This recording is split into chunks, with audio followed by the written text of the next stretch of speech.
The camera opens on a little girl standing in the rain outside a glass skyscraper, holding a drenched teddy bear. Her voice trembles as she looks up at the giant building sign that reads, Henderson Enterprises. "Mom, can you be my mom for just one day?" The girl's voice breaks through the storm. A woman in her 30s, dressed in a crisp white suit, freezes at the entrance. Her heart drops as her eyes lock onto the small silver necklace around the child's neck. A necklace identical to the one her own daughter wore. The daughter she lost 5 years ago. The sound fades, the city noise disappears, and the woman, the cold, untouchable CEO, suddenly feels her entire world stop. Amelia Henderson, 36, was known as the Iron CEO. To her employees, she was perfection in heels. A woman who built a billion-dollar empire from scratch. She never smiled. Never missed a deal. Never miss it except one thing. Her daughter Lily, who died in a car crash when she was just 6. Her life had become numbers, deadlines, and silence. She told herself she didn't believe in second chances. But fate didn't ask for permission. That rainy afternoon, as Amelia stepped out of her building after a brutal board meeting, a small voice called out from behind the marble pillars. "Please, can you be my mom for just one day?" She turned and saw a little girl, around 7, soaked, shivering, clutching a torn teddy bear. Her hair was tangled, her shoes muddy. But what froze Amelia wasn't her condition. It was the necklace glinting around her neck, a tiny heart, shaped pendant with the letter A engraved inside. It was identical to the one she buried with Lily. Her breath caught. Her hands trembled. She could barely whisper, "Where did you get that necklace?" The girl looked up with innocent eyes. "My mommy gave it to me before she went to heaven," she said softly. She said, "If I ever get lost, I'll find someone who has the same necklace. Then I'll be safe." A tear stung Amelia's eyes. Her voice quivered as she knelt down. "What's your name, sweetheart?" "Sophie," the girl said. "Sophie Miller." Something inside Amelia cracked open. She called her assistant to cancel all her meetings, something she hadn't done in years, and brought Sophie into her car. The girl's stomach growled. She hadn't eaten in a day. They stopped at a small diner. As Sophie devoured pancakes, Amelia watched her. Every movement, every smile. The way she talked. The way she giggled. It reminded her too much of Lily. But the girl was clearly alone.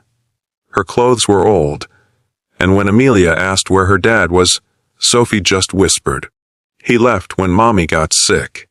Amelia's heart twisted. She had the money, the status, the house. Yet she felt poorer than this child. After breakfast, Amelia drove Sophie to her penthouse, promising to take her to social services in the morning. But that night, something changed. Sophie walked around the grand apartment, full of marble, glass, and emptiness, and softly said, "Your house looks like a hotel, pretty but sad." That line shattered Amelia. For the first time in years, she sat on the floor, hugged the girl, and cried. Sophie wiped her tears with her tiny hands and whispered, "It's okay. Mommy said angels cry when they miss someone." That night, Amelia tucked Sophie into bed, told her a story. And for the first time since Lily's death, she smiled. She didn't know this one day would change everything.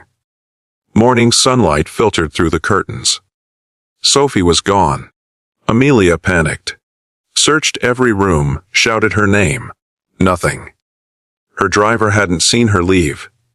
The gate camera showed nothing but a blur of a small figure disappearing into the crowd. Desperation flooded her chest. She ran out of the building barefoot, searching the streets, calling Sophie's name like a mother calling for her lost child all over again. Hours later, her phone buzzed. A police officer answered. They found Sophie near an old hospital downtown. When Amelia arrived, she saw Sophie sitting outside the children's ward, holding her teddy bear. The nurse explained she came there every morning to visit her late mother's photo on the donor wall. As Amelia approached, Sophie ran to her. "You came," she cried. "I thought maybe you forgot." Amelia hugged her tightly. "I'll never forget you, Sophie." Then Sophie said something that made her world stop again. Mommy said, "The lady with the same necklace will find me when I need love the most." She said her name was Amelia. Amelia's knees buckled. "What did you just say?" "Amelia." She said that's her best friend, who helped her once before she died. The nurse overheard and stepped closer. Sophie's mother, Claire Miller. She used to work at Henderson Enterprises, right? She was part of your scholarship program. She said a woman named Amelia saved her career years ago. Amelia's eyes filled with tears. She remembered Claire, the single mother she once helped, but never knew she'd fallen ill and left behind a child. She knelt before Sophie, her voice shaking. "Sophie, I knew your mom. She was brave, and she loved you more than anything." The girl touched her necklace. "Then, maybe that's why she wanted you to find me." Amelia hugged her tightly, sobbing into her hair. In that moment, the cold CEO vanished. Only a mother remained. Months later, Amelia officially adopted Sophie. Her penthouse filled with laughter, drawings, and bedtime stories again. The board meetings ended with early evenings spent baking cookies and watching cartoons. Reporters called it the CEO's transformation.